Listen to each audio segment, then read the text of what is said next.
Graça e paz. Eu sou o reverendo José Henrique e aqui na Igreja Presbiteriana de Nova Aurora nós estamos estudando, por ocasião da nossa escola dominical, a revista Nossa Fé, da editora Cultura Cristã, tema trimestral: Onde está Deus nessa hora?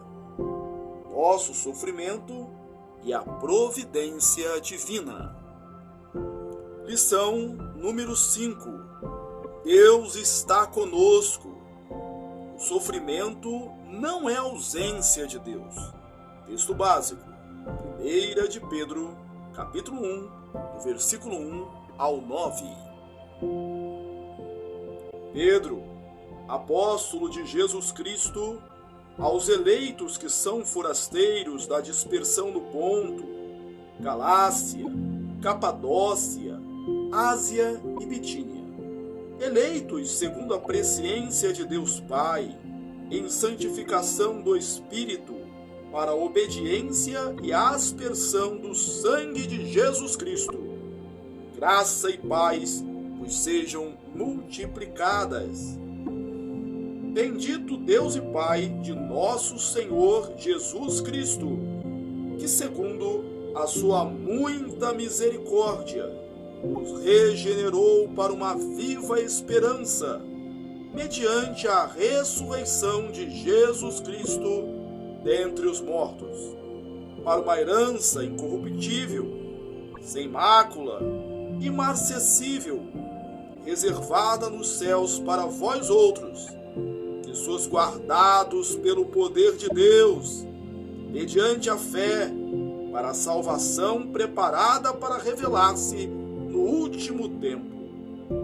Isso exultais, embora, no presente, por breve tempo, seja necessário, sejais contristados por várias provações, para que, uma vez confirmado o valor da vossa fé, muito mais preciosa do que o ouro perecível, mesmo apurado por fogo, redunde em louvor, glória e honra na revelação de Jesus Cristo, a quem, não havendo visto, amais, no qual, não vendo agora, mas crendo, exultais com alegria indizível e cheia de glória, obtendo o fim da vossa fé, a salvação da vossa alma. Introdução. Não há como negar a relação do sofrimento com Deus. Ele é Senhor também dos fatos ruins e os usa e dirige. Isso não significa, contudo, que o Senhor tenha nos abandonado ao sofrimento e se mantenha distante de nós. O fato de Deus ter um propósito e usar o sofrimento humano significa o oposto, ou seja, sua presença continua indo além do fato, além da garantia de que o pecado traga seu resultado esperado. A Escritura está repleta de consolo pela presença do Senhor. Não há garantia de livramento dos sofrimentos, isto é, de que o fiel não sofrerá. Pelo contrário, mas há a certeza de que Deus é conosco. No texto básico da lição, o apóstolo Pedro escreveu a irmãos perseguidos. O sofrimento era grande. Conforme o verso 1, Pedro escreveu a irmãos dispersos pela perseguição romana. Isso impunha o medo da morte, a separação da família e o distanciamento do próprio lar.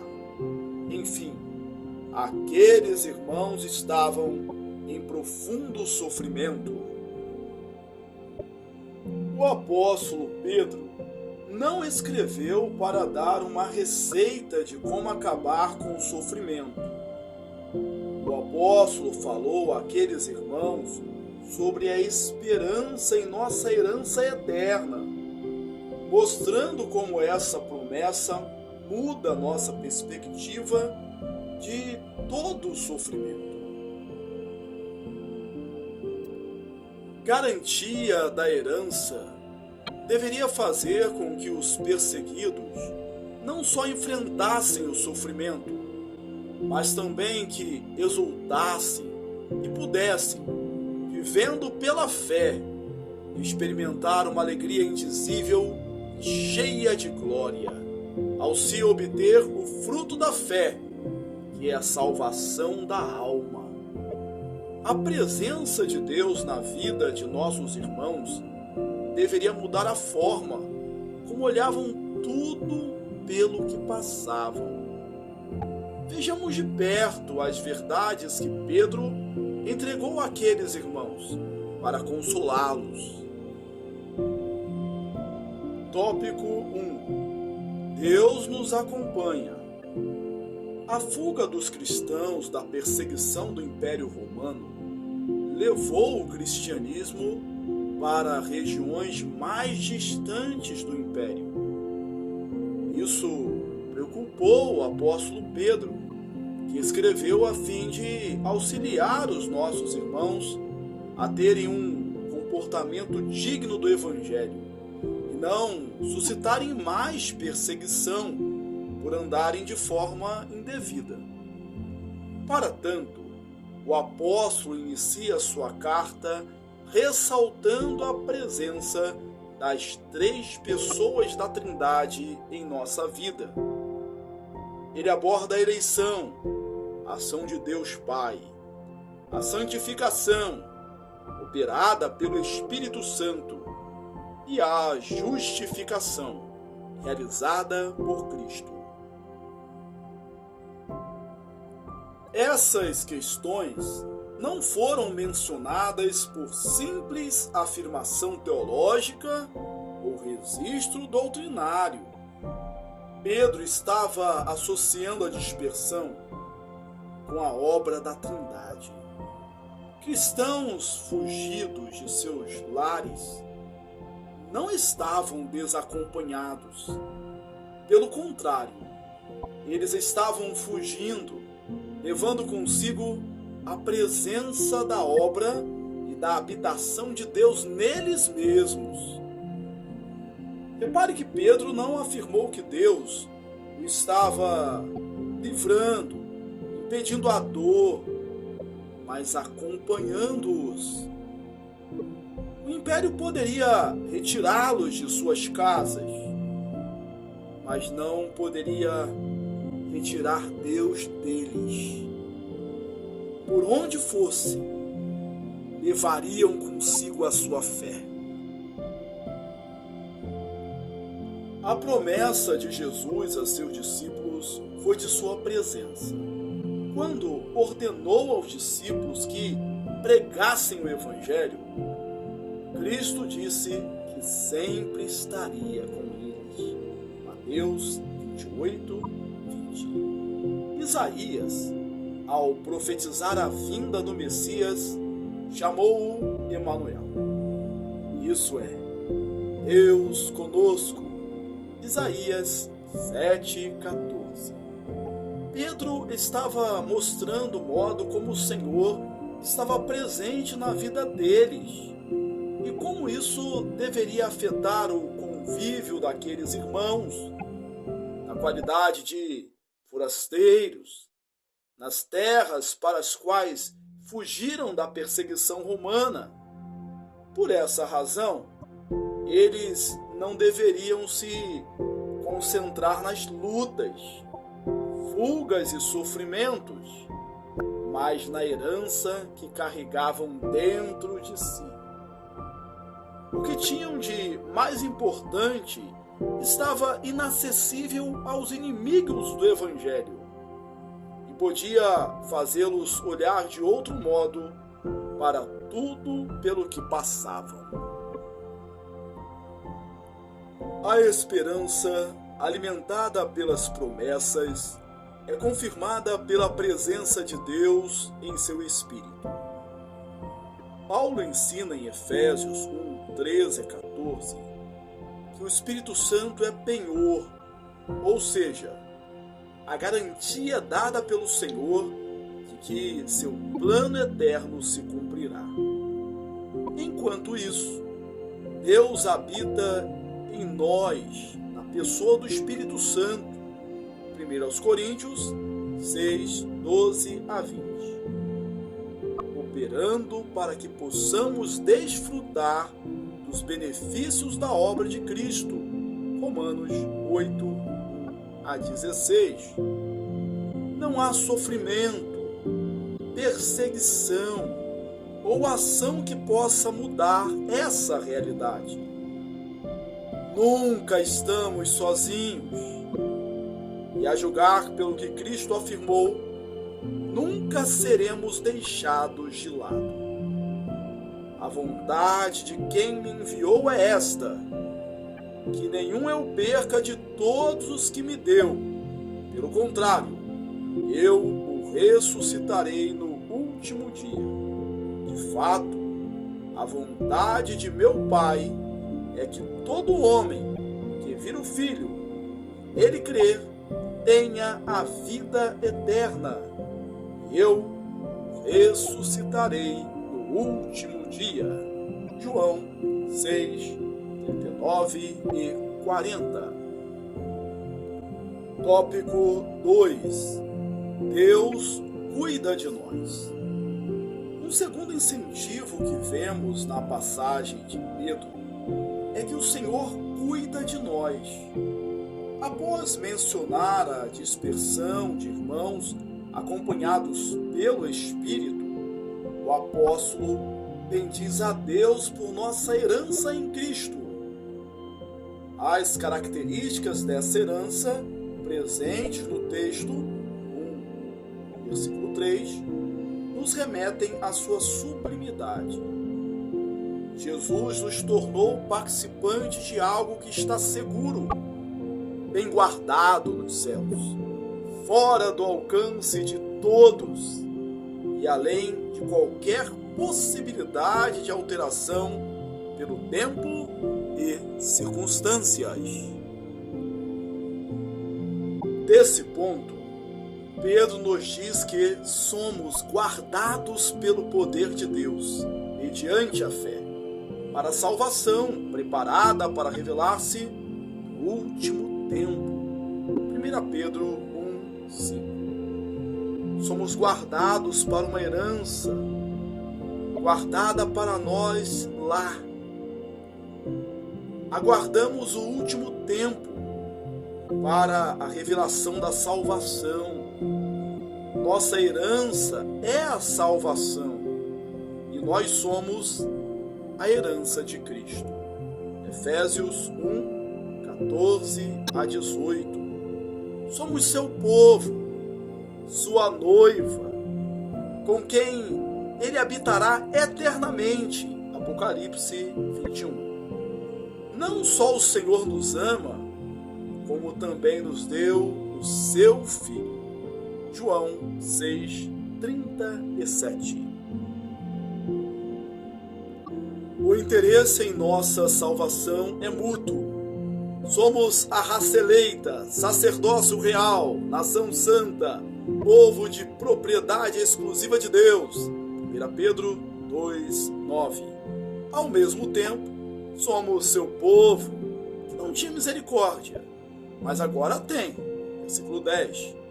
Jesus nos possui e ama. Ele deu sua vida para que fôssemos seu povo. Ele foi para o Pai nos preparar morada e empenhou sua palavra de que voltará para nos buscar. João 14, 2 e 3. Isso é tão real para Pedro que ele motiva aqueles irmãos a fazerem algo impensado em meio ao sofrimento, em meio à perseguição e à fuga. Exultar de alegria. 1 Pedro 1, 6. A despeito de tudo o que passavam, a realidade da salvação deveria suplantar e sublimar a visão dos crentes. A questão era que Deus não os estava guardando de sofrerem algum mal, mas de serem arrebatados de suas mãos. Pior que a perseguição romana era o afastamento do Senhor. Pior que morrerem nas mãos de seus inimigos era traírem Cristo e não experimentarem a salvação da alma. Deus os guardava disso e os fazia seguir adiante. Essa talvez seja a grande dificuldade de vermos o Senhor nas dores.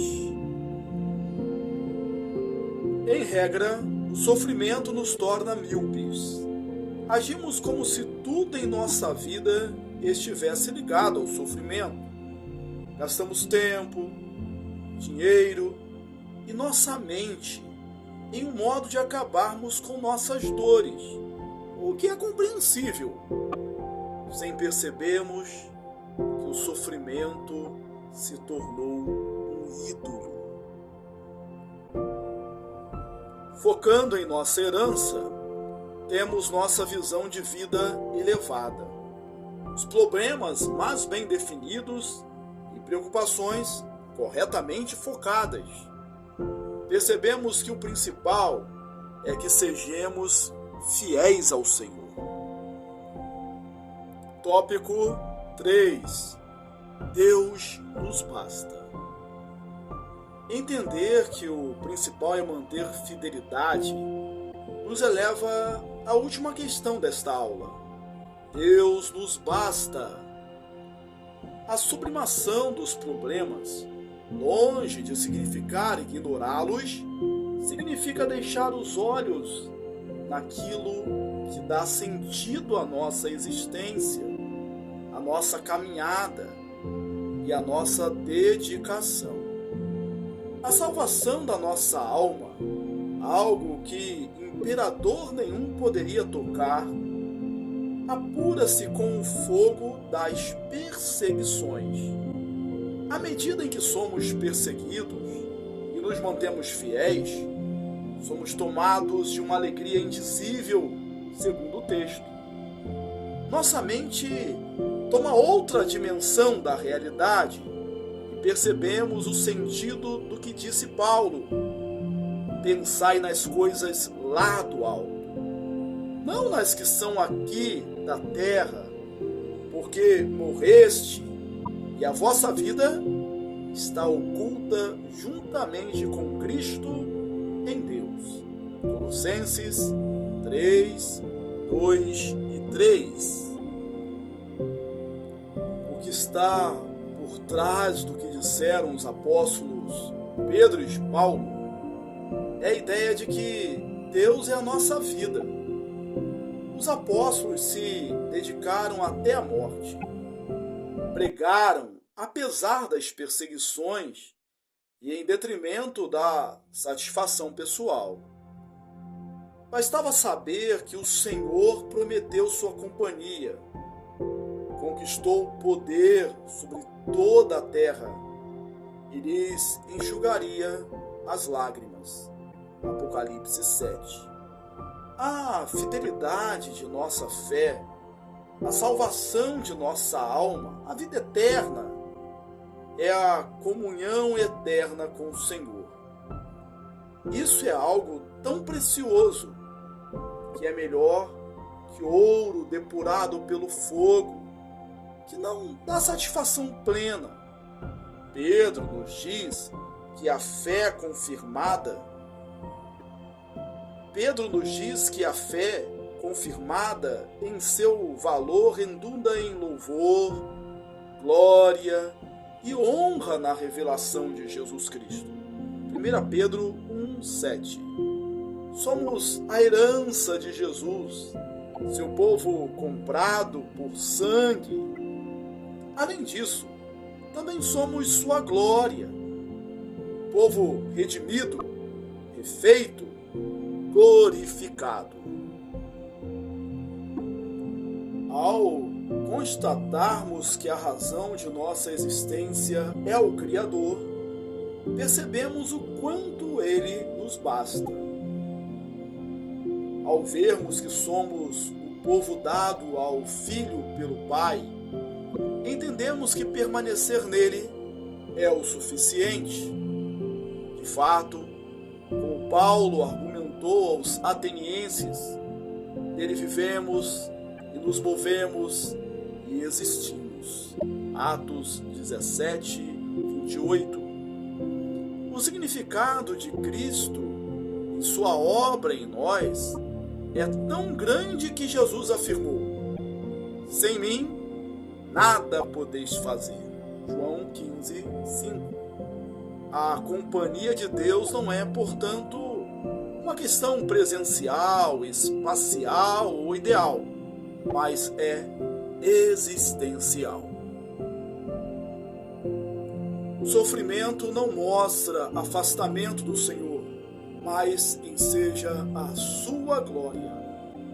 Ele mostra seu poder nos livrando, mantendo firmes, dando testemunho, sustentando, usando o sofrimento para nos mudar e ensinar, e tantas outras possibilidades que só podem ser desfrutadas se entendermos que a companhia de Deus em nossa vida se dá para que Ele manifeste a sua glória. Nossa satisfação se dará plenamente quando Ele completar sua obra em nós. Até lá, a realidade pecaminosa se mostrará um desafio a nós, porém, jamais significará abandono da parte de Deus. Conclusão: o sofrimento não é ausência de Deus. Pelo contrário, sua palavra nos ensina sobre a companhia divina. Ele nos acompanha e habita em nós por meio de seu Espírito. Ele nos guarda em suas mãos para que não vacilemos na fé. Ele nos traz plenitude de vida para não mais olharmos as coisas deste mundo como as que nos definem. A companhia do Senhor nos eleva os olhos e nos faz exultar com alegria indizível, mesmo nos tempos mais difíceis. Aplicação: diante da afirmação bíblica da presença de Deus, peça perdão pelas dúvidas geradas por se orientar pelas sensações e impressões, em vez de confiar na palavra de Deus. Mude sua visão de que a companhia de Deus significa uma blindagem ao sofrimento. Caso esteja sofrendo, reveja suas prioridades e busque fidelidade antes que solução. Que Deus te abençoe ricamente. Um forte abraço e até a próxima.